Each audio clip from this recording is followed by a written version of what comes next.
बिहार में न तो तेजस्वी यादव की तेज रफ्तार चल रही है और न ही राहुल गांधी की झूठी बातें और वादे। पीएम मोदी ने बिहार में विपक्ष के सारे गणित उलट पुलट कर रख दिए हैं। पहले दौर के मतदान में झटका खाने के बाद पीएम मोदी ने मोर्चा संभाला और देखते ही देखते बिहार की बाजी पूरी तरह से एनडीए के हाथों में आ गई। 28 अक्टूबर को बिहार विधानसभा की 71 सीटों पर वोट डाले गए थे। ये सीटें राजद के दबदबे वाली मानी जाती हैं। हालांकि 2010 में जब बीजेपी और जेडीयू साथ आए थे तो उन्हें इन 71 सीटों में से 61 पर जीत मिली थी।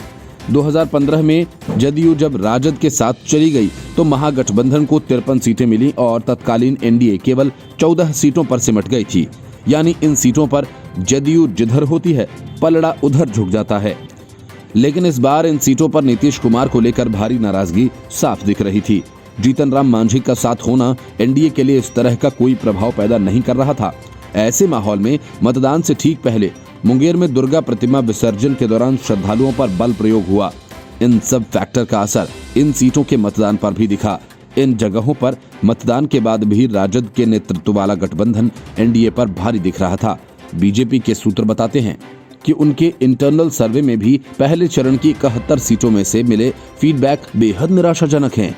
लेकिन दूसरे चरण तक बीजेपी ने नए सिरे से रणनीतियों पर अमल करना शुरू किया। मुंगेर पर डैमेज कंट्रोल की कवायद शुरू हुई। फ्रांस में इस्लामी कट्टरपंथी घटना और मथुरा के एक मंदिर में नमाज पढ़ने के मामले ने पलायन और बेरोजगारी के चर्चे को नेपथ्य में धकेल दिया। विंग कमांडर अभिनंदन की रिहाई पर पाकिस्तान के पूर्व विदेश मंत्री ख्वाजा महमूद आसिफ के खुलासे ने भी मोदी सरकार की छवि मजबूत करने का काम किया।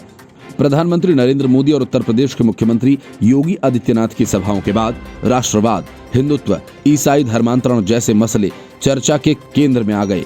मसलन मुस्लिम बाहुल्य, केवटी, बिस्फी और जाले के समीकरणों का प्रभाव मधुबनी और दरभंगा की सभी 20 विधानसभा सीटों पर हो रहा है। खासकर जाले से कांग्रेस द्वारा मस्तूर अहमद उस्मानी को प्रत्याशी बनाने का मतदाताओं के बीच सही संदेश नहीं गया। इसके अलावा इन इलाकों में ओवैसी के चुनावी कार्यक्रमों ने भी एनडीए के पक्ष में मतदाताओं को गोलबंद करने में निर्णायक भूमिका निभाई। ये दोनों ऐसे जिले हैं जहां मजहबी कट्टरपंथ का प्रभाव लगातार बढ़ रहा है।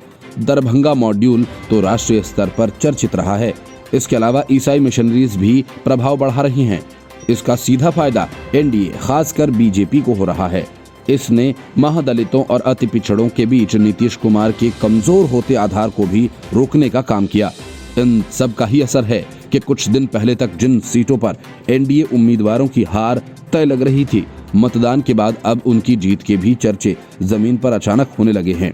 7 नवंबर को तीसरे और आखिरी चरण में 78 सीटों पर वोट डाले जाएंगे।